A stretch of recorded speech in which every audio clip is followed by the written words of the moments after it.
Muy buenas tardes, bienvenidos, bienvenidas un día más a Cripto Negocios, el espacio cripto de Negocios Televisión, el programa con el mejor análisis, el análisis fundamental, actual y único y por supuesto los mejores expertos. Hoy teníamos un día clave para el mercado cripto, ya hemos pasado el momento clave de esta semana después del dato de inflación en Estados Unidos, ya os lo han contado mis compañeros, en el 5%, mejor de lo esperado, ha tenido un impacto, como suele suceder en estos casos en el precio de Bitcoin, ha llegado a los 30.500 máximos de lo que llevamos de 2023, pero eso sí, ha llegado a retroceder hasta por debajo de los 30.000. Enseguida te voy a contar cómo está Bitcoin y el resto de criptomonedas, como es el caso de Ethereum, la protagonista del día de hoy, que ha llegado hasta los 1.950, también en máximos de lo que llevamos de 2023, y que ha reaccionado incluso con más fuerza que el propio Bitcoin. Hoy estamos pendientes todos de Ethereum, de la actualización Sapela, va a ser clave para el futuro de esta criptomoneda. Te vamos a contar, te vamos a analizar al detalle qué es, qué supone y sobre todo cómo puede afectar a corto plazo al precio de Ethereum. Por supuesto, vamos a analizar el dato y el efecto del dato de inflación en Estados Unidos en el precio de Bitcoin y del resto de criptomonedas. Te vamos a hablar de los bonos Bitcoin de El Salvador, hay novedades en este aspecto, enseguida te lo contamos y por supuesto, ya lo sabes, si te gustan las criptos, este es tu programa, este es tu sitio, aquí arranca un día más Cripto Negocios.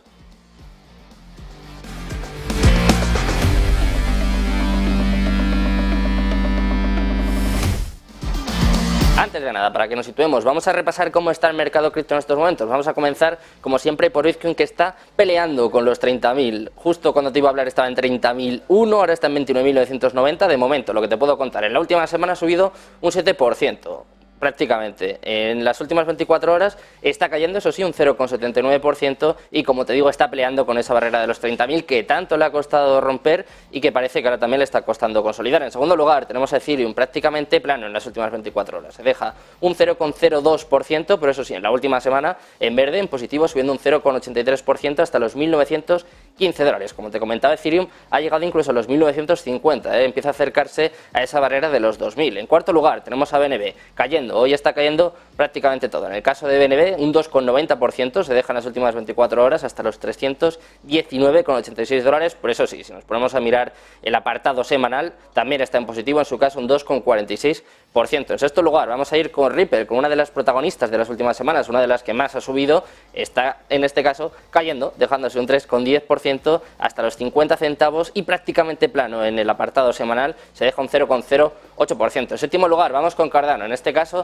también está en positivo en la última semana, 2,38% arriba, pero si nos ponemos a mirar únicamente el último día, las últimas 24 horas, se está dejando un 0,94% hasta los 40 centavos. Octavo lugar para Dogecoin, ojo al desplome de Dogecoin en la última semana, prácticamente un 14% abajo, el efecto Elon Musk se ha diluido y en las últimas 24 horas pues tampoco sale bien parada, está dejándose un 3,05% hasta los 8 centavos. En noveno lugar tenemos a Polygon Matic, también en negativo, en el apartado semanal se deja un 2,04%, también en negativo en las últimas 24 horas, en su caso se está dejando un 1,53% hasta los 1,11 dólares. En décimo lugar vemos a Solana, la que mejor está resistiendo, mira, en la última semana está subiendo un 13,49%.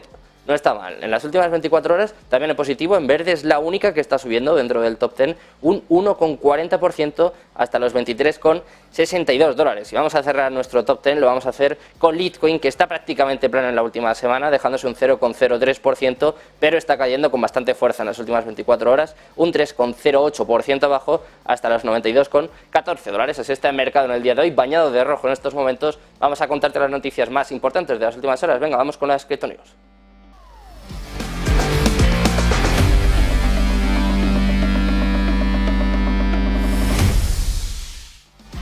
Bueno, pues vamos a repasar la actualidad del mundo cripto. Ayer todo eran noticias bullish, todo eran noticias optimistas y hoy traigo malas noticias, sobre todo para todos aquellos a los que les guste Warren Buffett, que ha hablado hace nada, hace apenas unas horas en la cadena CNBC diciendo que no puede dar marcha atrás con Bitcoin. El presidente de Berkshire Hathaway comparó el Bitcoin con una ruleta, afirmando que la principal criptomoneda es un token de juego sin ningún tipo de valor intrínseco. No obstante, Buffett, eso sí, ha admitido que el atractivo del dinero fácil y enriquecerse rápidamente es comprensible y que es totalmente humano. Entre otras lindezas, os voy a recordar que Buffett dijo hace cerca de 8 años que Bitcoin era veneno para ratas al cuadrado. Eso sí, también te tengo que recordar que por entonces Bitcoin valía $100, ahora está cerca de los 30.000. O sea que en este caso este vaticinio no fue del todo bien. También ha dicho cosas como que Bitcoin es una estafa, que es un circo, que no pagaría ni $25 por todos los Bitcoins que hay en el mundo, y su mano derecha, en este caso Charlie Munger, tampoco se queda atrás. Dijo que ojalá las criptos nunca se hubieran inventado, que son una enfermedad venérea y que son una mala combinación de fraude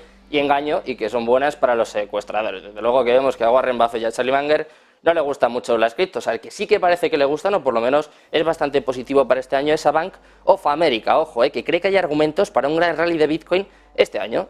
Bank of America, BofA, interpreta la última tendencia como una indicación de una menor presión de ventas sobre Bitcoin. Durante la semana hasta el 4 de abril, un periodo que mostró la segunda mayor salida neta de BTC de los intercambios de criptomonedas este año, se transfirió un valor neto de cerca de 368 millones de dólares de la criptomoneda principal a billeteras personales, lo que vienen a ser las wallets frías. Esto lo interpretan como, sobre todo, pues que cuando la gente, los inversores, transfieren los tokens de las billeteras de intercambio a sus billeteras personales es porque creen que tienen la intención de mantenerlas, el famoso HODL, lo que indica una posible disminución en la presión de venta. De hecho, muchos analistas de mercado, también de Bank of America, creen que la ruptura por encima de los 30.000 puede incluso abrir la puerta a corto plazo a que volvamos a ver los máximos de finales de mayo de 2022, o sea, los máximos de prácticamente el último año, hasta cerca de los 32.500, lo que sería más o menos un 10% desde los niveles que estamos ahora mismo, así que desde luego bastante positivas las declaraciones, el informe en este caso de Bank of America. Y vamos a terminar con una última hora también, ya sabes que en Negocios Televisión nos encantan las últimas horas, y te voy a hablar de Andrew Bailey, el gobernador del Banco de Inglaterra, que, ojo, habla de las stablecoins. Dice que las monedas estables deben estar reguladas, como el dinero de los bancos comerciales, que son monedas digitales vinculadas al valor de otros activos, como pueden ser la moneda fiat, y que aparentan ser dinero, pero que no tienen un valor garantizado. Vamos a escuchar a Bailey y enseguida te cuento qué ha dicho. Lands crypto and digital money. Now, I want to be quite clear, I have not described crypto in its unbacked form as money, because in my view it isn't. For money to fulfill its function as a means of payment, it requires stability of value, and that's clearly not true for unbacked crypto. It could be a bet, a highly speculative investment, or a collectible, but note that it has no intrinsic value.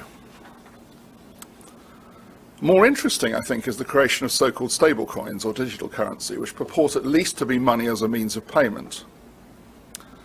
But as we've seen, they don't have assured value. And in the work that we've done at the Bank of England, we've concluded that the public should expect assured value in digital money, and confidence in this is needed to underpin financial stability. For stablecoins to function as money, they will need to have the characteristics of and be regulated as inside money. Now, meanwhile, a lot of work is going on to assess the future. Como ya han podido escuchar, Andrew Bailey, el gobernador del Banco de Inglaterra, diferencia entre las criptomonedas y las stablecoins.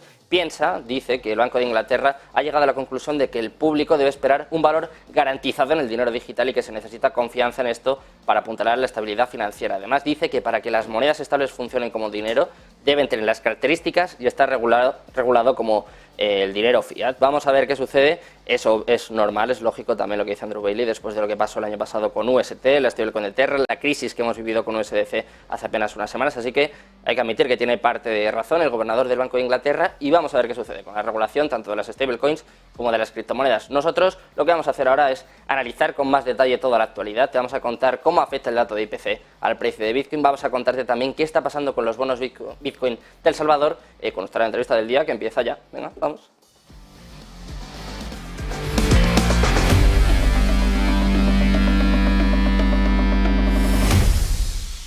Ya estamos por aquí, comenzamos nuestra entrevista de criptonegocios. Lo vamos a hacer con un pedazo de invitado, te lo comentaba antes. Vamos a hablar de cómo afecta el dato de IPC. Parecía bastante positivo para el mercado en general, para el mercado cripto también.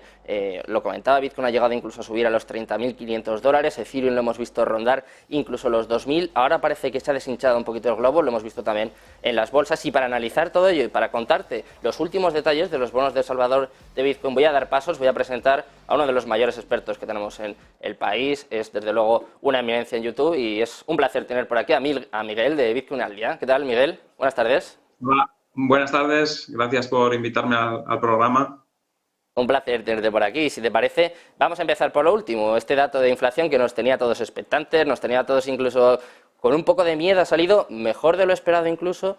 Y quiero que nos analices un poco, que nos cuentes cómo puede afectar al precio de Bitcoin. Hoy hemos visto que más o menos se ha quedado igual, pero ¿qué puede pasar a partir de ahora? Porque claro, es verdad que puede cambiar, en este caso, la política monetaria de la Reserva Federal, ¿no? Ya hay gente que piensa que es menos probable que suba a los 25 puntos básicos, incluso puede que mantengan los tipos. ¿Qué puede pasar para cripto y para Bitcoin en particular?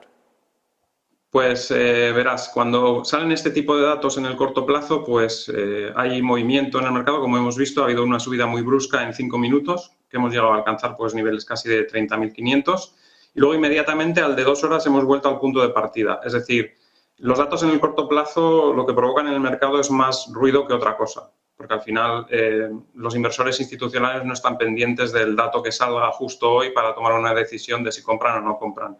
Ellos ya tienen pensado su estrategia de antes o tomarán la decisión durante las siguientes semanas respecto a lo que ellos vean que va a ser el futuro, ¿no? Porque al final los inversores institucionales no están operando en una hora, ¿no? Los que deciden invertir en sus fondos de inversión, tanto sea en acciones como sea en criptomonedas, no toman la decisión solo por el dato que vean hoy. Evaluarán el dato y tomarán esas decisiones para el medio plazo, ¿no?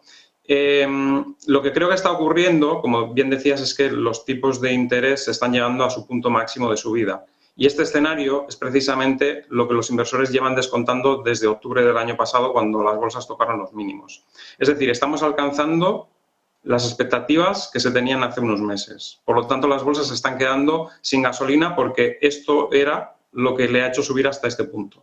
El hecho de que los bancos centrales en algún momento lleguen a su máximo de tipo de interés y empiecen a cambiar la política monetaria. Y como estamos llegando a eso, porque ya no queda mucho para que los bancos centrales alcancen su límite máximo de subida de tipos e incluso un descenso en los tipos a lo largo de lo que quede de año, esas expectativas que han hecho que la bolsa suba hasta este punto, digamos que están descontadas en gran medida. Por lo tanto, se necesita más gasolina para que la bolsa siga subiendo en expectativas que tendremos más adelante. No lo que estamos ya viendo ahora. Lo que estamos viendo ahora es más o menos lo que todo el mundo esperaba cuando se empezó a subir de forma agresiva los tipos de interés. Más o menos todo el mundo se hacía cábalas de cuál podría ser los tipos de interés máximo. Y había unos rangos y ahora se van concretando más esos rangos y en esa concreción de esos rangos es lo que nos queda ese pequeño margen de quizás subida de los mercados, ¿no? Por la parte de Bitcoin, porque yo estoy hablando de los mercados en general ahora mismo, pero por la parte de Bitcoin, la inflación en el medio y largo plazo es algo que ayuda a la adopción, porque estamos viendo que en la mayoría de los países que tienen inflación muy alta, sobre todo en Latinoamérica, pero bueno, también en otros países que no están en Latinoamérica, como Turquía o algún otro país que tiene inflación bastante alta, son los que están en los principales rankings de adopción de Bitcoin. ¿Por qué? Porque cuando te aprieta la inflación, los ciudadanos intentan buscar algo para intentar salvaguardar el valor de su dinero en algún activo que no tenga tanta inflación, ¿no? Como ocurre en esos países, ¿no? Entonces, en el medio y largo plazo, que la inflación se sostenga elevada es bueno para la adopción de Bitcoin. Evidentemente, para la economía no es bueno porque las personas pierden poder adquisitivo del valor que extraen de su trabajo, pero el escenario que yo veo en el medio plazo es complicado para que controlemos la inflación de nuevo, porque estamos en una situación que cada ciclo va siendo peor. En los ciclos anteriores no teníamos un endeudamiento tan alto como el que tenemos ahora, entonces eso hace que cada subida de tipos de interés sea mucho más dolorosa en la situación actual que lo era en la crisis anterior, porque cuanta más deuda hay, más influencia tiene esa subida de tipos de interés en todo, ¿no? Los que están endeudados, si te suben un 0,25% los puntos el tipo de interés, tanto a las familias como a las empresas como a los gobiernos, les supone un gran incremento en el interés que tienen que pagar de esa deuda, ¿no? Les cuesta más financiarse. Y eso en otras épocas pues también era un coste grande, pero no tan grande como el actual, porque hemos llegado a una situación en la que la economía está inmersa en un océano de deuda en todo el globo y no hay nadie que se salve. Entonces, ahora mismo tienen más difícil los bancos centrales implementar una política monetaria restrictiva porque la influencia que tienen es mucho más dañina que la que tendrían en la crisis anterior, en el 2008, incluso en crisis anteriores. Hay que pensar que si no tuviésemos deuda, nadie, si los gobiernos no estuviesen endeudados, las personas no estuviesen endeudadas, las empresas no estuviesen endeudadas, les daría igual que subiesen los tipos de interés, porque no necesitas financiarte. Lo único que haría es que la gente ahorraría más, eso sí, claro, ahorraría más, porque si te dan más por tu dinero, al subir los tipos de interés ahorraría más, pero no te estaría perjudicando en tu gasto. O sea, no sería como las personas ahora que les ha subido la hipoteca un montón porque han subido los tipos de interés. Si tú no tienes ninguna deuda, a ti no te afecta que suban los tipos de interés. Entonces, en otra época era mucho más fácil subir los tipos de interés porque no estabas presionando de esa manera a gobiernos, empresas y particulares, ¿no? Y ahora, pues, en cambio, es una situación más complicada para los bancos centrales y por eso la inflación va a ser difícil que la puedan mandar al 2% que quieren. Yo creo que, por lo menos, se está frenando la subida de precios, pero creo que van a tener que rebajar sus objetivos porque el 2% me parece un objetivo demasiado ambicioso para la situación que tenemos. Va a estar complicado, desde luego, que cumplan ese objetivo del 2%, Miguel. Y yo te quiero preguntar, porque nos has comentado, y es cierto, ¿no?, que los inversores, sobre todo los más expertos, no operan el dato, o sea, no tiene una incidencia momentánea en ese mismo momento. Entonces yo te quiero preguntar si estos datos de alguna forma ya estaban descontados, porque claro, ayer vimos una subida en Bitcoin de prácticamente $1000, no sé si los traders ya de alguna forma se esperaban o se imaginaban que iba a ser un dato positivo y por eso no ha tenido tanto impacto hoy, que ya ayer de alguna forma se intuía y el impacto en el precio pues se adelantó. Yo creo que lo vienen intuyendo ya desde hace tiempo el hecho de que la Reserva Federal está a punto de alcanzar el máximo de tipos de interés, ¿no? Entonces, si hubiese sido un dato muy negativo que hubiese sorprendido a los inversores, pues sí que hubiese influido en un descenso seguramente porque hubiesen visto que la inflación está todavía muy descontrolada. Pero al ser un dato más o menos bueno y más o menos neutral, yo creo que ya estaba más o menos descontado.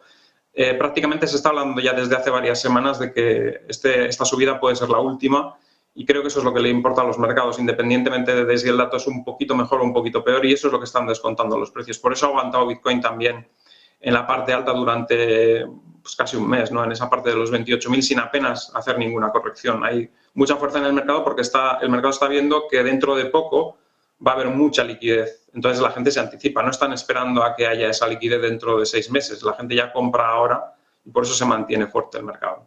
A partir de ahora, ¿qué va a pasar, Miguel? Porque nos ha costado bastante llegar a los 30.000, recuperar estos niveles pues que prácticamente no veíamos desde hace 10 meses. ¿Y ahora qué puede pasar? ¿Qué crees que puede pasar? ¿Vamos a consolidar estos 30.000? ¿Va a costar y hay que volver a retroceder para coger un poquito de impulso? ¿Qué crees que puede pasar a corto plazo con Bitcoin? ¿Y cómo puede afectar también todos estos datos y esta política monetaria de la Fed que parece que puede empezar a cambiar un poquito? Pues se está viendo muy fuerte Bitcoin, más que nada por lo que comento, de que no ha habido corrección de la subida anterior. Cuando hemos subido de los 20.000 a los 28.000 prácticamente en línea recta, no ha habido prácticamente corrección, ha habido unos movimientos ahí en la parte alta muy suaves en comparación con toda la subida, o sea, no ha caído a niveles de soporte que podía haber caído de 26.000 o 25.500. Y eso nos está hablando de que hay fortaleza, de que hay inversores importantes que están comprando. La dominancia de Bitcoin está alcanzando valores cercanos al 50%, está en 48 y pico por ciento, cuando el mínimo creo que llegó a estar en 29% o menos. Eso nos habla de que en el mercado los que están participando son inversores fuertes, porque cuando entran inversores pequeños y nuevos, normalmente por desconocimiento o por lo que sea, o por avaricia o por lo que quieras, entran más en altcoins y entonces la dominancia de Bitcoin disminuye en esos periodos. Y sin embargo ahora la dominancia está subiendo y está acercándose al 50%, teniendo en cuenta que el mercado de criptomonedas ya tiene unos cuantos años, desde el 2009, y que normalmente cuando, vale, es el Bitcoin el primero que ha salido y al principio, pues claro, tiene el 100% de la dominancia porque no hay más, pero claro, han pasado muchos años y el resto de monedas le van ganando terreno, porque algunas además son de otros sectores que no tienen nada que ver con Bitcoin, etcétera. Pues el hecho de que mantenga una dominancia cercana al 50% después de tantos años habla del potencial que tiene Bitcoin, de lo diferente que es con respecto a otras criptomonedas y de que ahora mismo los inversores que están dentro del mercado son inversores institucionales, desde mi punto de vista, porque ya digo que si estuviesen entrando inversores pequeños seguramente estarían repartiendo más el dinero en altcoins, porque la gente como que ve más potencial porque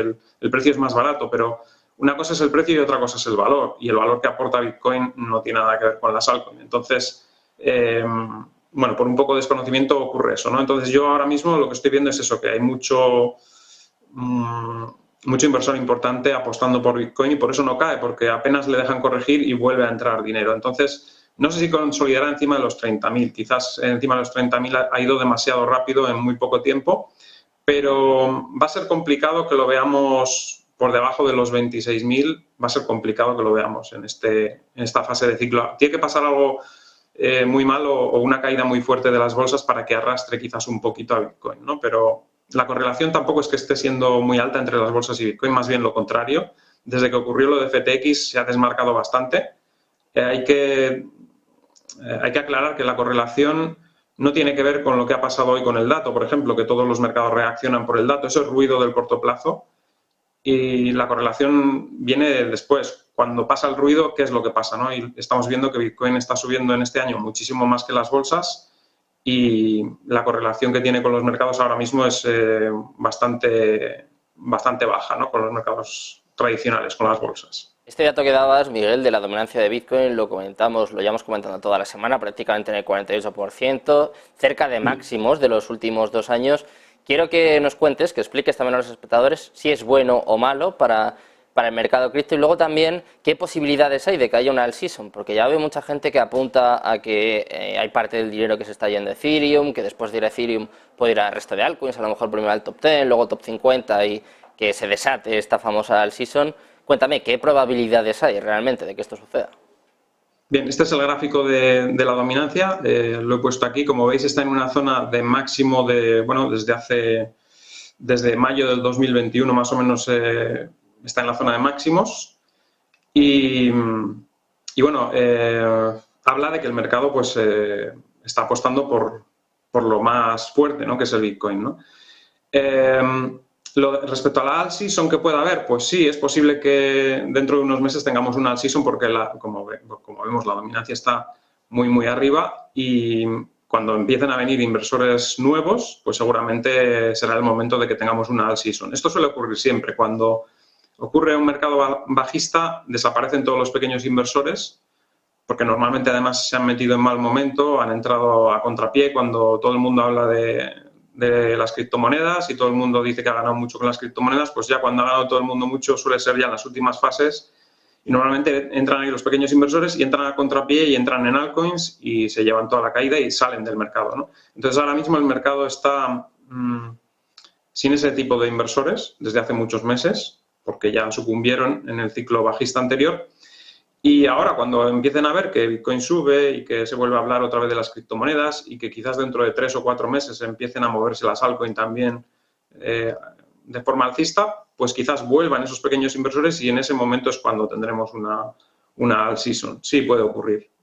Al final, tampoco sé si es que se transmita el dinero de Bitcoin a las otras criptomonedas, pero es como un efecto llamada, ¿no? Cuando ves que empiezan a subir algunas criptomonedas y empieza a estar de moda y vuelven a salir en los titulares que Bitcoin está a un 30% de los máximos o un 20% de los máximos y la gente dice, está recuperando otra vez, pues se van animando, van entrando en el mercado y, como digo, quizás por desconocimiento o por lo que sea, pues entran mucho en altcoins y en ese momento pues puede ser el momento de que haya esa alt season. Hay que tener cuidado con la alt season, con las altcoins. Es verdad que hay gente que gana dinero en esas etapas, pero también hay mucha gente que lo pierde y entonces, bueno, nosotros intentaremos ahí estar al pie del cañón e ir informando de todo lo que suceda. ¿Qué tiene que pasar para que se desate esta alt season, Miguel? ¿Tendría que bajar la dominancia o no es obligatorio, no es necesario? A ver, si lo que queremos es que las altcoins suban con respecto a Bitcoin, evidentemente tiene que bajar la dominancia, porque si no, no nos interesaría entrar en altcoins. Si la dominancia sigue subiendo, quiere decir que Bitcoin está subiendo más rápido que las altcoins. Con lo cual, ¿para qué vamos a invertir en altcoin? Invertiríamos en Bitcoin, aunque las altcoins sigan subiendo. Pero si están bajando contra Bitcoin, no tiene sentido que invirtamos en altcoins. Entonces, evidentemente, lo que nos interesa, si queremos aprovechar una alt season, es que baje la dominancia, porque es la manera en la que estarán subiendo las altcoins en más porcentaje que Bitcoin. Date cuenta que si están subiendo, por ejemplo, Bitcoin un 10% y está subiendo Cardano un 8%, la dominancia de Bitcoin estará subiendo. Entonces, no nos interesa porque tenemos un 10% en Bitcoin, ¿para qué queremos un 8% en Cardano? El interés de invertir en las altcoins es que suban más que Bitcoin. Por eso yo en el canal suelo analizar los gráficos contra Bitcoin, porque es lo que realmente nos interesa, porque si no, ¿para qué vas a arriesgar más? Que las altcoins son más riesgo, evidentemente, que Bitcoin. Si ya tienes Bitcoin que está subiendo más, pues mejor quedarte en Bitcoin. Pero mientras Bitcoin tenga esta fortaleza, pues lo normal es que el dinero se termine concentrando en la criptomoneda insignia. Si te parece, ya que estamos hablando de Bitcoin, Miguel, Quiero que nos expliques un poquito qué está pasando en El Salvador. Bueno, esto viene de lejos, prácticamente cuando ya dijeron que Bitcoin iba a ser la moneda de curso legal, ya empezaron a lanzar estos bonos, que ya están a la vuelta de la esquina, se están haciendo derrogar un poquito, pero sí que cada vez están más cerca, y Bitfinex ha recibido la licencia del gobierno salvadoreño para operar como proveedor de servicios con activos virtuales. Quiero que me cuentes, que expliques también a nuestra audiencia qué significa esto y cuán cerca estamos de estos bonos salvadoreños, de estos bonos Bitcoin de El Salvador. Pues parece ser que se habla de septiembre-octubre. La licencia ya está concedida a Bitfinex para que sean ellos los que los pongan en funcionamiento. En teoría, lo que se pretendía era lanzar 1.000 millones en bonos. Creo que el bono mínimo son $100, o sea que cualquiera podría invertir en esos bonos. La rentabilidad, no recuerdo muy bien cuál era, no sé si iba a ser un 6% a esos bonos, pero la idea de El Salvador es la mitad de esos bonos, o sea, $500 millones, invertirlos en Bitcoin, que con eso se supone que cuando venzan esos bonos, si Bitcoin ha ido bien como se espera, porque es un periodo largo de tiempo, podrán pagar más que los intereses de esa deuda, con esos 500 millones invertidos en Bitcoin, y los otros 500 millones los tienen intención de invertir en la ciudad Bitcoin City, que van a hacer, pues, especial para la gente que esté allí invirtiendo en criptomonedas y que sea cripto-friendly, y las empresas de criptomonedas, etcétera. Una ciudad especial que, bueno, que se va a alimentar también con energía de los volcanes, etcétera, ¿no? O sea que, bueno, eso es lo que está haciendo El Salvador. ¿Cómo puede ayudar esto a la adopción de Bitcoin? Y no sé si quizás un cambio de la imagen que tienen, pues quizás la gente que tiene más desconocimiento al final, que un país como El Salvador, que de momento la apuesta que hizo por Bitcoin no le está yendo nada mal. Hemos visto las cifras de turismo que se han disparado, las compras que hizo Bukele no le están yendo mal del todo con el precio promedio que tiene. Cuéntame, ¿cómo puede afectar esto ya no solo a la imagen de Bitcoin, sino a El Salvador y quizás a que haya otros países que se sumen a esta adopción de Bitcoin? Pues para El Salvador ha sido la campaña de marketing más barata que ha podido hacer, porque ha cambiado toda la percepción que había de El Salvador, ha cambiado completamente solo con adoptar Bitcoin. Entonces, independientemente de que en el precio en el corto plazo pues se le ha ido un poco para abajo, ahora vemos como ya está recuperando el precio enseguida Bitcoin, y esto pues hace que haya sido de ser un país con una criminalidad enorme y que nadie quería para nada, a ser un país que todo el mundo que tiene criptomonedas se ha interesado por él y que eso ha incrementado muchísimo el turismo y bueno, que le ha servido como, pues eso, como un reinicio de marca, ¿no? a El Salvador, ¿no? Aparte de eso, pues todos los beneficios que puede llegar a tener en el futuro Bitcoin en El Salvador, yo los veo muy, muy interesantes. Está haciendo algo que ningún país está haciendo. Si El Salvador hiciese caso de lo que le dicen otros gobiernos o el Fondo Monetario Internacional, ¿qué resultado podría obtener de eso? Pues lo que obtienen el resto de países, un montón de deuda. Si haces lo mismo que están haciendo otros países, que es lo que le está pidiendo el Fondo Monetario Internacional, que deje Bitcoin y haga lo mismo que están haciendo otros países, el resultado ya sabes cuál va a ser. Una deuda enorme que no vas a poder pagar y problemas de inflación, etcétera, que es lo que tienen todos los países. Si haces lo mismo que otros países, no puedes esperar un resultado diferente, vas a tener el mismo resultado. Entonces, lo que está haciendo es una apuesta muy valiente y que le puede salir muy bien a El Salvador, ¿no? Porque Bitcoin al final es un activo antiinflacionario. Todavía tengo la dominancia, si queréis cambio el gráfico, un segundito, voy a poner el gráfico de Bitcoin.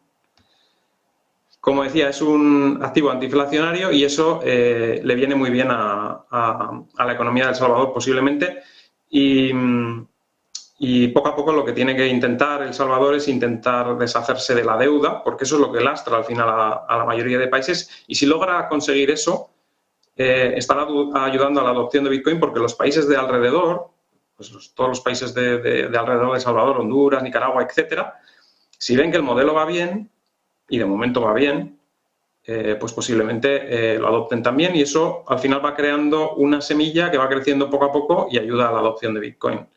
Yo creo que eso es lo que precisamente no quiere el Fondo Monetario Internacional y otros países, que a El Salvador le salga bien el tema con Bitcoin, porque luego se le van a escapar del control muchos más países que van a querer hacer lo mismo. Entonces, tienen un miedo al éxito de El Salvador desde mi punto de vista.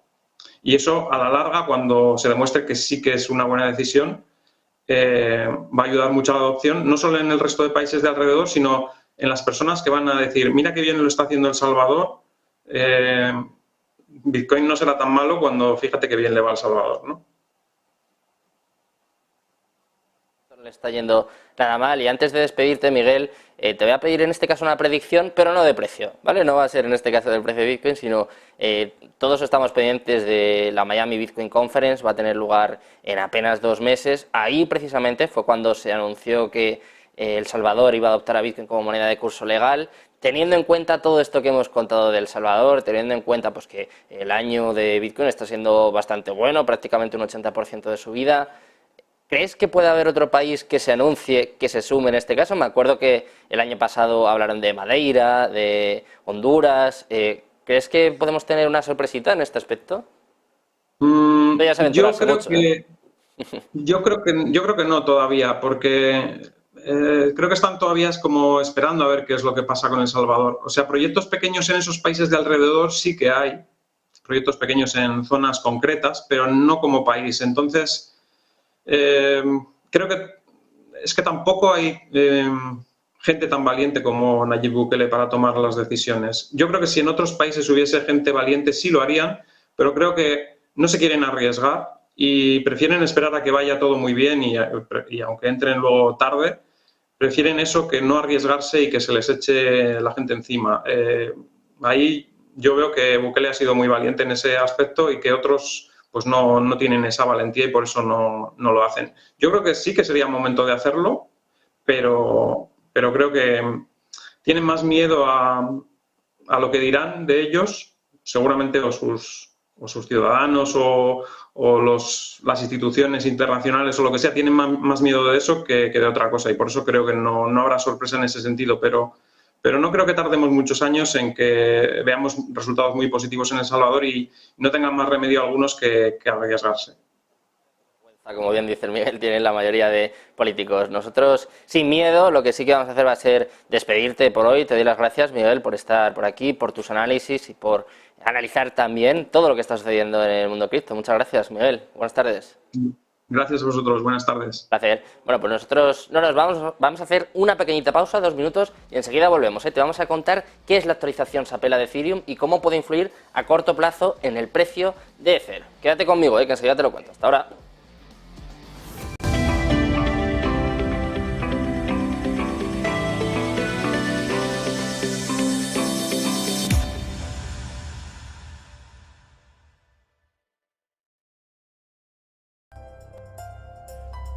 En Arkia Banca nuestros clientes son lo primero. Por eso les ofrecemos soluciones de inversión personalizadas y adaptadas a su perfil de riesgo. Nuestro método: diseñamos una estrategia a largo plazo combinando fondos consolidados y diversificados tras realizar un exhaustivo análisis de los mercados y las tendencias globales. Arkia Banca. Cuidamos de su patrimonio como si fuese nuestro.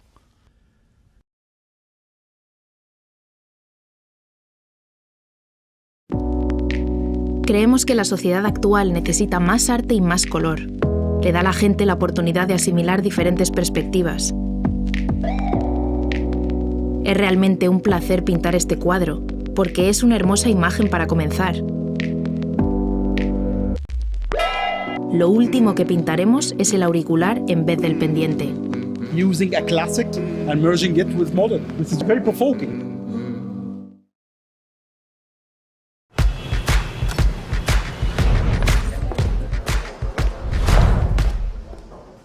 ¿Acciones o fondos ETFs? Estoy hablando con mi agente de bolsa. ¿Con tu agente de bolsa? Pero eso hoy en día se puede invertir más fácilmente. ¿Ah, sí? ¿Y cómo? Tu hijo tiene razón. Si quieres empezar a invertir, lo mejor es hacerlo con XTB. Gracias por echarme esa mano, Iker. XTB siempre tiene algo para todos. Inversión, análisis y formación. Aquí tengo todo lo necesario para tomar las mejores decisiones financieras. Una cuenta que se abre sin formalidades innecesarias. Ya está. Todo listo. Bienvenido. Así es como debe ser. Y una app intuitiva y fácil de usar. Con solo unos clics, Invertido. Y si quiero aprender, hago un curso online. Yo invierto con XTB. Abres tu cuenta online y tienes acceso a formación, análisis y miles de instrumentos financieros, incluyendo acciones y ETFs sin comisiones. Invertir implica riesgos y puede no ser adecuado para usted.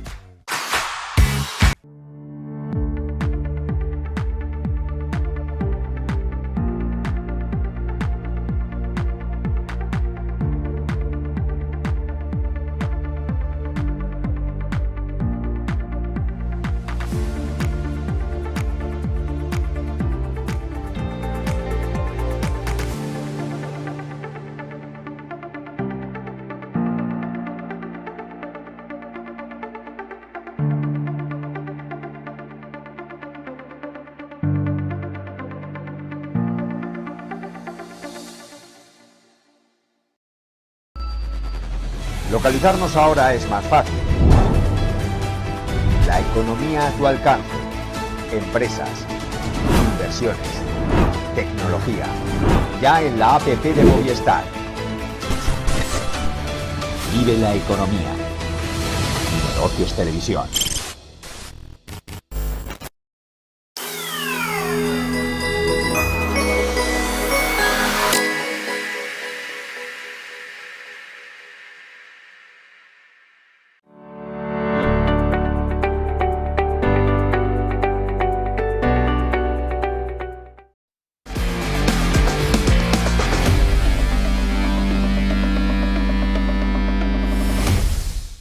Muy buenas tardes, ya estamos por aquí, ya estamos de vuelta en Criptonegocios y llega el momento de hablarte de la actualización, ojo, de la segunda criptomoneda más importante del mercado cripto. Llega el momento de hablarte de Sapela, la actualización que puede cambiar absolutamente todo en Ethereum, y vamos a hablarte de si a partir de ahora va a ser deflacionaria, de cómo puede afectar en su precio. Muy importante, porque ha reaccionado con bastante fuerza el dato de IPC de Estados Unidos, ha llegado a rozar los 2.000, está también en máximos de lo que llevamos de año, ha llegado a rozar los 1.950, ahora estaba por 1.920, y vamos a hablarte, vamos a contarte, vamos a analizar al detalle esta actualización con un pedazo de experto. Traigo por aquí a Roberto Sanz, él es analista fundamental, también gestor, y quiero que nos cuentes todos los detalles de esta actualización que tenía todo el mundo, Roberto, expectante, todo el mundo diciendo que es Sapela, ¿qué va a pasar con Ethereum? Buenas tardes. Muchas gracias y muchas gracias, Sergio, por estar por aquí. Y bueno, deciros que al fin y al cabo Ethereum, pues esta nueva actualización que está teniendo, pues el nombre de Sapela viene de dos palabras, dos tipos de actualización que está teniendo Ethereum en este momento. La primera es Shanghai y la segunda es Capella, ¿no? Que es la capa de consenso en esta actualización que está teniendo. Entonces se le ha puesto este nombre por la actualización doble que está teniendo Ethereum en el mercado. Claro, ¿qué está pasando ahora con esta actualización? ¿Qué es lo que viene? Pues bueno, esta es la segunda actualización más importante que está teniendo Ethereum después de The Merge, y es que prácticamente todos aquellos que hicieron staking desde el día 20 de diciembre del año 2020 aproximadamente, que fue cuando empezó pues bueno, a poder delegarse los tokens en la blockchain, pues directamente van a poder empezar a retirar pues tanto su staking de los 32 Ethereum que tienen que tener por wallet, que tanto yo o cualquier otro usuario puede tener diferentes wallets con 32 Ethereum, ni más ni menos, y bueno, pues van a poder retirar tanto las ganancias como el capital total que han invertido durante este proceso de tiempo de estos, bueno, prácticamente 2 años y medio, ¿no? Aproximadamente que han empezado. ¿Qué sucede aquí? Pues bueno, aquí tenemos una situación de que ¿es posible una presión de venta por parte de Ethereum para que haga que el precio baje? Ese es el miedo. Ese es el miedo que tiene mucha gente, y hay que desmentirlo de que no es así, ni que todos los tokens que están ahora mismo stakeados se van a desestaquear de primeras, ¿no? Pero sí se libera una gran cantidad de... Se le van a liberar una gran cantidad. De hecho, tengo por aquí unos datos que ahora te lo comentaré un poco más en detalle, y es el hecho de que si se desestaquean todos los tokens que hay, pues bueno, al fin y al cabo puede caer mucho el precio, pero hasta dentro de un año aproximadamente no van a poder liberarse todos los tokens, porque hay un pequeño juego de roles dentro de Ethereum, que Vitalik ya lo tenía pensado desde el principio, para evitar este tipo de presión de venta que pudiera haber tenido, ¿no? Es progresivo, ¿no? Es progresivo, eso. O sea, de repente no se van a retirar los fondos de Ethereum. No se van a retirar todos, y aparte, lo más importante, ¿cuántos se van a desestaquear o cuántos se pueden desestaquear? Pues bueno, lo tengo por aquí, a ver si lo puedo encontrar, pero más que nada quiero comentaros una parte que voy a compartir pantalla. Bueno, lo estáis viendo por aquí. Sí. Lo más importante, estoy viendo en pantalla, esto es una web bastante famosa, Ultrasound Money, en el cual en los 209 días que lleva de Merge, desde que empezó de Merge, pues bueno, lleva una rentabilidad deflacionaria de Ethereum del 0.121%. Este dato también va a variar, porque también depende un poco de desde qué métrica lo estás mirando o no. ¿Qué pasa? O sea, que empezó siendo inflacionaria, ¿no? Por lo que vemos en el gráfico. Sí, sí, mira, te lo voy a poner incluso más lejos, desde, bueno, prácticamente, vamos a ver aquí los tiempos, desde, bueno, 615 días que nos indica, pues ya estáis viendo el crecimiento que ha tenido inflacionariamente Ethereum, ¿no? Pues es espectacular. De hecho, tiene una inflación, o va a tener una inflación de más del 3% de manera anual, siempre. Bitcoin, un desmentimiento que también hay que hacer es que no es que sea deflacionario, hasta que se emitan todos los tokens, hasta 2140, seguirá teniendo esa inflación pequeña, pero seguirá teniendo esa inflación de tokens. Precisamente, pues tiene un 1,75% aproximadamente. ¿Y qué ha pasado ahora con esta actualización de Merge? Pues ya lo estoy viendo aquí en la pantalla, ¿no? Este gráfico azul que directamente ha ido menguando. ¿Cuánto ha ido menguando? Pues fijaros que desde los últimos 200... vamos a verlo por aquí, 209 días, se han dejado de emitir la cifra de más de 2 millones de tokens de Ethereum. Ojo. Es una auténtica barbaridad de tokens que no han entrado en mercado, con lo cual pues es una gran cantidad de dinero que ni se ha invertido ni se ha dejado de invertir. Vamos a ver un dato también interesante que lo tengo por aquí, para que veáis un poco más la gráfica, y que justamente en el momento del 11 de diciembre del año 2021, que fue cuando, no, perdón, 2020, vamos a ver si lo tengo por aquí, lo tenemos por aquí, diciembre, por aquí, más o menos del año 21, había unos 117 millones de tokens. ¿A dónde quiero llegar con esto? Tengo unos datos interesantes que estaba haciendo un análisis de precio, porque yo creo que es lo más interesante, y es que si hoy Ethereum tiene pues unos 120 millones de tokens en circulación, que son unos 231.000 millones de dólares de market cap y un precio de unos $1.900, quiero que llegue, imaginémonos, a 21 millones de tokens que tiene Bitcoin. ¿Cuánto tiempo va a tardar con esa deflación que está teniendo Ethereum? Pues bueno, haciendo unos cálculos, una proyección. En ser igual que Bitcoin, en ser igual, en tener la misma cantidad de tokens que Bitcoin, ¿no? Bitcoin sabemos que hasta el 2140 no van a terminarse de emitir los últimos tokens. Pues bueno, haciendo un cálculo, una proyección que no es del todo real, ¿no? Que al fin y al cabo no es del todo real, tardaría, si la inflación es actualmente del 0,121% negativa, unos 155 años en llegar de 120 millones que tiene ahora a 21. Pero ¿qué pasa si esa inflación, que por lo que hemos estado viendo por aquí, cada mes, vamos a ver, voy a quitar la simulación con la prueba de trabajo. Para situar a los espectadores, a ritmo actual que tiene de deflación, tardaría 155 años en llegar a ponerse a la par. Como mínimo, o sea, como máximo 155 años, pero estamos viendo de que la inflación que está teniendo Ethereum cada mes se está duplicando, y esto es un dato muy importante a tener en cuenta. Si actualmente a fecha, fijaros, al 2 de marzo de este mismo año, tenemos una inflación prácticamente de la mitad de la que tiene ahora. Se ha duplicado la deflación que está teniendo Ethereum. ¿Qué pasará a finales de este año 2023? ¿Hasta qué porcentaje va a llegar? Pues bueno, he hecho otro cálculo de que, en el caso del supuesto caso de que llegue una deflación real de Ethereum del 1%, llegaríamos a tener 21 millones de tokens de Ethereum solamente en 25 años. 25. Si se mantiene, aquí vamos a ver ahora datos de precios de Ethereum. Bueno. En el caso de ya la gente apuntando ahí. Venga, vamos a ver. A ver, ¿a cuánto puede llegar Ethereum? Son datos especulativos, son solamente proyecciones de precio y que no quiero decir de que vaya a llegar a ese precio. Vamos a hacer un cálculo de que si justamente Ethereum llegó a máximos históricos a un precio de unos 4.724 el día 11 de diciembre del año 2021.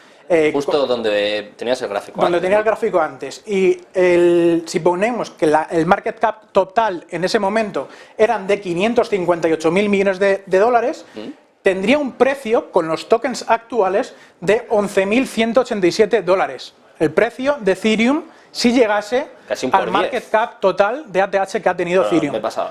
Por 6. ¿Qué pasa? En el mercado cripto, hasta entonces y hasta ahora mismo, en todo momento hemos siempre alcanzado los últimos ATH, tanto en Ethereum como en Bitcoin, como en muchos. ¿Podremos llegar de nuevo al próximo ATH? Sí. ¿Hace falta más cantidad de dinero? Pues para Ethereum cada vez hace falta menos cantidad de dinero para llegar al ATH próximo. ¿Y qué pasa? Bueno, pues he hecho otra proyección de precios y si en el caso de que, estamos viendo aquí en pantalla, de que la deflación de Ethereum llegue de 0,121%, lo mínimo posible, en 155 años, el precio de Ethereum, si se mantiene la misma demanda de market cap de su ATH, los 558.000 millones de dólares, llegaría a 64.000 Ethereum. En 155 En 155 años Calma. a este ritmo del 0,121. Pero creemos que esto va a ir a más, porque cada vez va a entrar más dinero en el sector cripto.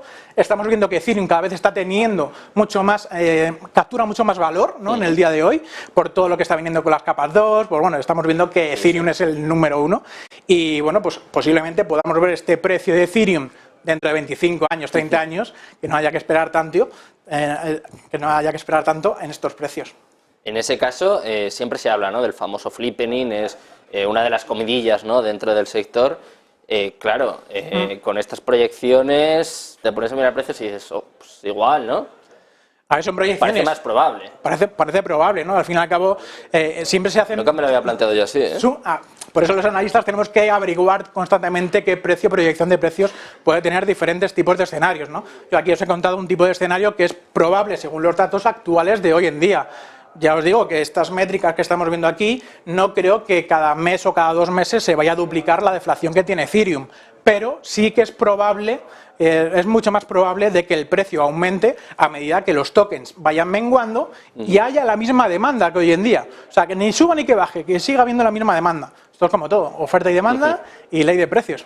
Y en este caso, ¿qué influencia puede tener justo lo que acabas de comentar? Las capas de las Layer 2, las blockchains de capa 2 como Arbitrum, ayer estuvimos hablando precisamente de los airdrops de Arbitrum, bueno, están teniendo muchísima influencia, son prácticamente uno de los temas de moda en este año. ¿Qué influencia pueden tener también en todo esto? ¿Pueden captar también valor e incluso que la gente pues termine invirtiendo dinero en Ethereum de este modo?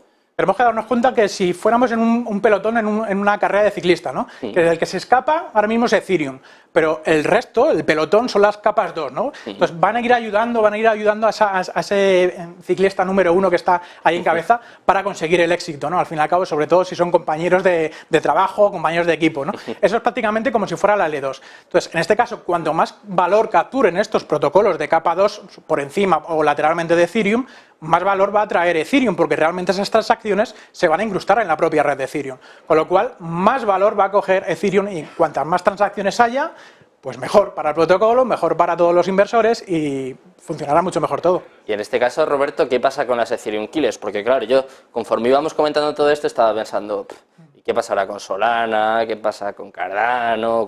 Se han salido, ¿no?, hace ya muchos años, muchas Ethereum Killers no terminan de acercarse. Y claro, viendo esta actualización piensas, pues lo tienen muy complicado, ¿no?, para llegar a este punto, a este nivel. No, lo primero de todo que muchas de ellas utilizan la tecnología, una parte de la tecnología de Ethereum, que es la Ethereum Virtual Machine. Pero hay otros que al fin y al cabo lo que intentan conseguir es cosas diferentes. Al igual que hay diferentes tipos de restaurantes que ofrecen diferentes tipos de comida, pues las blockchain exactamente igual. Para uno le funcionará más para los videojuegos, como Inmutable X, por ejemplo, una Layer 2 de Ethereum. Hay otros, por ejemplo, como Avalanche, porque tiene otro tipo de significado y otro tipo de objetivo. Son diferentes tipos de tecnología que no toda la tecnología vale para todo tipo de sectores, ¿no? Entonces quizás ahora la clave de estas Ethereum Killers puede ser no ir a por Ethereum, no cargarse Ethereum, que está muy complicado, pero sí, no sé, adaptarse, buscar otro sector o... No es que se va a buscar otro sector, ya te digo, al igual que hay muchos teléfonos móviles de diferentes marcas, al fin y al cabo las más importantes hoy en día es Apple y es Samsung, ¿no? No quiere decir de que no pueda haber Solana que esté ahí detrás, Avalanche o Elrond, que ahora es Multiverse X, pueden haber infinitas. Yo creo que cuanta más haya para elegir para el usuario, tanto empresarial como usuario final, va a hacer que la globalización y la adopción masiva llegue cuanto antes. Si solamente tenemos unas dos opciones, los humanos por predicción siempre vamos a una, otra, no queda otra. Pero cuando nos dan más opciones para investigar, como Cosmos, ¿no?, que ahora también tiene muchas otras blockchains, pues dudamos más. ¿Y qué hago aquí? ¿Qué hago allí? ¿No? hay más opciones, pero no es malo del todo y al fin y al cabo con el paso del tiempo quedarán las mejores y Ethereum pues está demostrando ser una de ellas. ¿Y crees que alguna de estas que estamos comentando puede llegar a copiar este modelo? Porque claro, hemos visto las proyecciones, estamos viendo el modelo, tiene todo el sentido del mundo, yo creo que eso queda claro. ¿Y crees que se puede copiar? ¿Que hay alguna blockchain que puede decir, oye, pues yo quiero hacer, igual no de Merge, igual no exactamente igual, pero algo parecido? ¿Crees que puede suceder un poco en los próximos meses, años? Sí, al igual que puede haber copias de Ethereum, exactamente igual, hay copias de Bitcoin, pero ¿conoces tú alguna copia de Bitcoin que realmente tenga el mismo valor que tiene Bitcoin? Quien llegue primero y dé el golpe encima de la mesa realmente es quien va a abarcar todo el mercado, ¿no? Y ya no solamente los propios usuarios que somos nosotros, sino que mucha gente, tanto usuarios retail, desarrolladores y empresas, están utilizando la seguridad también que otorga Ethereum.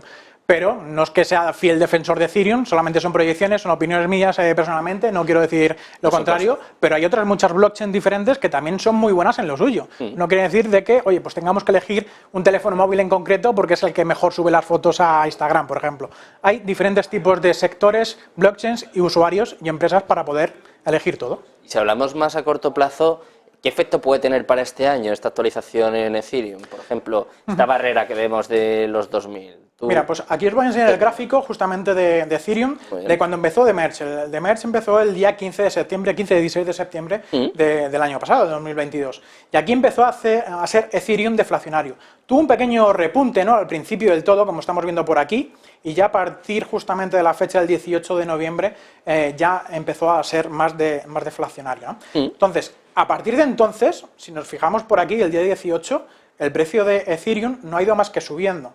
En principio, ¿qué pasa? Si tomamos en cuenta la última actualización más importante que ha tenido Ethereum en la vida, y yo creo que en la vida de toda la tecnología blockchain y cripto, que ha sido el paso del Proof of Work, de la prueba de trabajo, a la prueba de participación, de Merge, ya con esta actualización de Sapela se cierra el ciclo directamente para poder empezar esta prueba de participación sólida y o sea, ya no va a haber más actualizaciones, Roberto, con esto va a haber más, pero a partir de la prueba de participación. Ya dejamos a un lado la capa antigua que tenía de ejecución que tenía Ethereum, que hay que recordar que ahora tiene dos tipos de capas Ethereum. Antiguamente tenían dos como ubicadas en el mismo bloque y ahora van por dos cadenas separadas, una de ejecución y otra de consenso. La de ejecución es la que vemos normalmente por Etherscan, que podemos ir descubriendo las transacciones y demás, y la Bacon Scan es la que podemos ver todo lo que está haciendo la capa de consenso, que son los validadores que están trabajando con sus staking, con sus monedas bloqueadas, ¿no? Por así ¿Qué implica decirlo. esto, Roberto? ¿Más transparencia? Más transparencia, más seguridad y también más rapidez poco a poco. Van a ir viniendo más actualizaciones. El gas fee que actualmente tenemos hoy en día en Ethereum ha ido rebajándose, ¿no? Porque no sé si has hecho alguna actualización últimamente con Ethereum. Hemos visto precios de pagar 50 y 60 dólares por enviar dinero solamente en Ethereum. Y era peor. Y ya era peor. Y ahora no tanto. Ahora ya es muy barato. Está entre 1, 3, 5 dólares actualmente. Siempre y cuando que el precio esté más bajo, las comisiones en principio van a ser menores, ¿no? En este caso. También. Y una actualización posterior que va a venir también, pues bueno, va a darle un poquito más de velocidad a las transacciones y bueno, pues también se espera de que los precios bajen. Esto es como la tecnología. Empezamos con el MS2, fue evolucionando, ¿no?, con el Windows, ahora tenemos otro tipo de Windows y más sistemas operativos, pues en el caso de Ethereum exactamente igual. O sea, como conclusión, Roberto, un poco por todo lo que has ido comentando, lo vemos también aquí en el gráfico, claro, yo me pongo a pensar y digo, jolín, es que todo parece positivo, ¿no? Estamos hablando de que va a ser más rápida, va a ser más barata, va a empezar o ya es deflacionaria. Quiero decir, ¿todos son ventajas o tiene alguna desventaja? ¿Tiene alguna pega? ¿Hay alguna brecha de seguridad? No sé, cuéntanos. Hombre, hay brechas que de hecho hace poco se descubrió, pues se hizo como un sándwich entre diferentes transacciones con validadores. No vamos a explicar aquí todo el proceso que hubo, pero sí que hubo algún listo que, bueno, esto ya se ha solucionado, ¿no? Hay que dejarlo claro, pero es como que se intentó quebrar el sistema y hizo un cambio de una moneda a otra entre medias de diferentes bots y lo que hizo fue de gastarse 1.800 dólares aproximadamente en Ethereum a conseguir pasar de más de, creo que 4 o 5 millones de dólares con una simple transacción, ¿no? Realmente no soy programador, no soy desarrollador y no sé explicarte muy bien qué es lo que hizo, ¿no? Pero al fin y al cabo esa pequeña brecha de seguridad que tuvo Ethereum ya ha sido solucionada y esto es como todo, es tecnología, a base de prueba y error. Y cuando haya un error, pues intentar solucionarlo lo antes posible. O sea, quizás más allá de todas las ventajas que hemos comentado de que va a ser más rápida, más eficiente, más barata, sí que se puede decir que va a ser más vulnerable o que puede tener ahí, o es demasiado pronto para decirlo. Hasta hoy en día Ethereum no ha tenido grandes brechas de seguridad como ha tenido Solana, como ha tenido pues ahora actualmente la nueva ZK Sync Era, que también ha tenido algún error, y bueno, son tecnologías que tienen que funcionar bien y hay que trabajarlas, ¿no? Claro. Tienen su fase también de testnet para evitar todo tipo de problemas, y cuando pasen ya a mainnet, todos los protocolos y todo el trabajo que se vaya realizando, que vaya bien, pero siempre puede haber algún tipo de fallo. Y os quería enseñar por aquí, que tengo el gráfico puesto, a ver. Es el hecho de que cuando hubo una bajada en el precio de cuando empezó de Merge, si nos ponemos en la misma piel de que el mismo día de cuando se comenzó de Merge, pues bajó el token de Ethereum entre un 10 y un 15% en los siguientes días. ¿Puede pasar lo mismo ahora con Sapela? Es posible, el escenario está ahí, ¿no? Vende con la noticia. Normalmente los usuarios retail y sobre todo las grandes ballenas a lo mejor tienen las manos más fuertes, ¿no? Pero los retails, al fin y al cabo, aunque tengan 10, 15 Ethereums, es poco dinero, por así decirlo, y tienen el miedo de que cuando ven una vela muy grande, mucho volumen bajar, quieren vender, ¿no? Al fin y al cabo es eso, ¿no? Intentar comprarlo más bajo y venderlo más caro, y tienen miedo. El miedo se apodera siempre de cualquier inversor y es lo primero que hacemos. Cuando queremos invertir, nos cuesta más invertir, pero a la hora de vender, le damos rápido al botón de vender, ¿no? Ya dices, venga. Ahí se genera un efecto de red entre todos los usuarios que puede hacer el precio de que Ethereum baje, en el caso de que, pues bueno, se empiecen a desvelar esas, a quitar, ¿no?, esos Ethereum del mercado y bueno, pues puede haber esa bajada. Y cabe destacar una cosa muy importante que quería comentar, y es el hecho de que en Ethereum, normalmente, y hemos escuchado, de que se bloqueaban, ¿no? Esos 32 Ethereum se bloqueaban hasta el día de hoy, ¿no? Pues bueno, se bloqueaban y como que luego los podías recuperar. Realmente no es del todo cierto así, sino que esos tokens pasan a un contrato inteligente en el cual no se puede actualizar y se quedan ahí para quemar. Ya no valen, sino que los nuevos tokens que esos delegadores han empezado a hacer staking desde hace varios años, pues se les va a contabilizar en la propia wallet si hacen el desstake y pasan a emitirse nuevos tokens. No es tanto que van a emitirse más tokens de lo normal, sino que los tokens siguen estando ahí en un contrato, se cambian unos por otros. Es como hacer un wrapped, directamente se bloquean, pero ya esos ya no valen. Se quedan como muertos, ¿no? Digámoslo así, esos tokens. Y eso es una cosa importante a tener en cuenta, un detalle que mucha gente piensa que, bueno, lo bloqueo y luego lo desbloqueo. No son los mismos tokens, son otros diferentes. Vale, pues nada, pues vamos a despedir con esto. Roberto, muchísimas gracias por estar por aquí, por explicarnos también esta actualización tan complicada y a la vez tan importante para Ethereum. Muchas gracias. Muchas gracias a vosotros y cuando haga falta otra actualización, pues por aquí vendremos también. Este es tu sitio y por supuesto el de todos los amantes de las criptomonedas. Espero que os haya gustado mucho Criptonegocios. Mañana volvemos con más, eso de las 6 de la tarde, con el mejor análisis, con toda la actualidad y por supuesto, ya lo sabes, no te puedes perder todo lo que hay aquí en negocios. Quédate viendo la programación. Muchas gracias, buenas tardes y buenos profits.